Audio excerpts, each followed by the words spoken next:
നമസ്കാരം. ജൂൺ 19 വായനാ ദിനം. കേരളത്തിൽ ഗ്രന്ഥശാലാ പ്രസ്ഥാനത്തിന് തുടക്കം കുറിച്ച വി.എൻ. പണിക്കരുടെ ചരമദിനമാണ് വായനാ ദിനമായി ആചരിക്കുന്നത്. വായന ഒരു അനുഭവമാണ്. അത് കേവലം ഒരു ദിവസത്തിൽ മാത്രം നമ്മൾ ആചരിക്കേണ്ടതൊന്നല്ല, നമ്മുടെ ജീവിതത്തിന്റെ ഒരു ഭാഗമാക്കി മാറ്റേണ്ടതാണ്. വായിക്കുമ്പോൾ നമുക്ക് സത്യം പറഞ്ഞാൽ അറിവ് മാത്രമല്ല കിട്ടുന്നത്, ഭാഷയിൽ ഉള്ള പ്രാവീണ്യം, അത് നമ്മുടെ സംസ്കാരത്തെ തന്നെ ശരിക്കും പറഞ്ഞാൽ മാറ്റം വരുത്തും. വായിക്കുന്നത് ഏത് ഭാഷയിലും ആയിക്കോട്ടെ, ആ വായിക്കുന്നത് നമ്മുടെ ജീവിതത്തിൽ എങ്ങനെ നമുക്ക് അതിനെ പ്രതിഫലിപ്പിക്കാം എന്നുള്ളതാണ് ഏറ്റവും അധികം പ്രാധാന്യമുള്ള വിഷയം.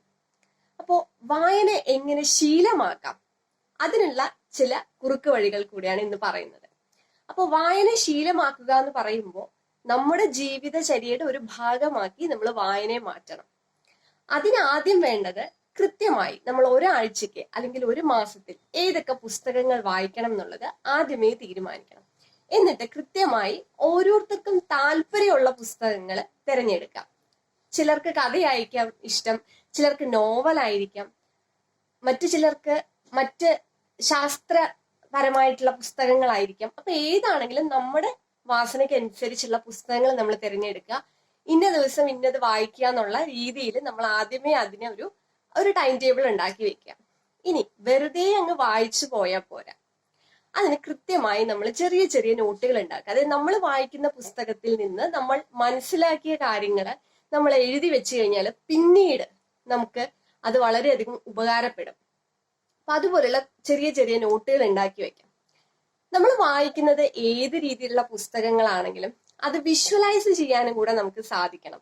എങ്കിലേ നമ്മുടെ മനസ്സിനുള്ളിലേക്ക് അത് എത്തുകയുള്ളൂ. ഏത് ഭാഷയിലുള്ള പുസ്തകങ്ങളാണെങ്കിലും അത് വിഷ്വലൈസ് ചെയ്ത് നമ്മൾ അത് മനസ്സിലാക്കിയെടുക്കാം. പിന്നീട് വായന രസകരമാക്കാനുള്ള മറ്റൊരു വഴി എന്ന് പറയുന്നത് നമ്മുടെ സുഹൃത്തുക്കൾക്കോ അല്ലെങ്കിൽ നമ്മുടെ വിദ്യാർത്ഥികൾക്കോ ഒക്കെ തന്നെ നമ്മൾ വായിച്ച പുസ്തകത്തിന്റെ അനുഭവം പകർന്നു കൊടുക്കുക എന്നുള്ളതാണ്.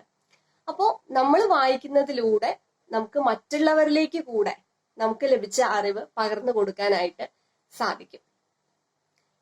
അപ്പോ ഇങ്ങനെ നമ്മൾ വായന നമ്മുടെ ജീവിതത്തിന്റെ തന്നെ ഒരു ഭാഗമാക്കി എടുത്തു കഴിഞ്ഞാല് വായന എന്ന് പറയുന്നത് നമുക്കൊരു ശീലമാക്കി മാറ്റാനായിട്ട് സാധിക്കും. അതിൽ നിന്ന് നേടുന്ന അനുഭവം നമുക്ക് ജീവിതത്തിലെ വലിയ ഒരു അമൂല്യമായ നിധിയായിട്ട് മാറുകയും ചെയ്യും. വായിച്ചാലും വളരും, വായിച്ചില്ലെങ്കിലും വളരും. വായിച്ചു വളർന്നാൽ വിളയും, വായിക്കാതെ വളർന്നാൽ വളയും. കുഞ്ഞുണ്ണി മാഷിന്റെ ഈ വരികൾ നമുക്കൊരു പ്രചോദനമാവട്ടെ. എല്ലാവർക്കും വായനാ ദിന ആശംസകൾ. നന്ദി.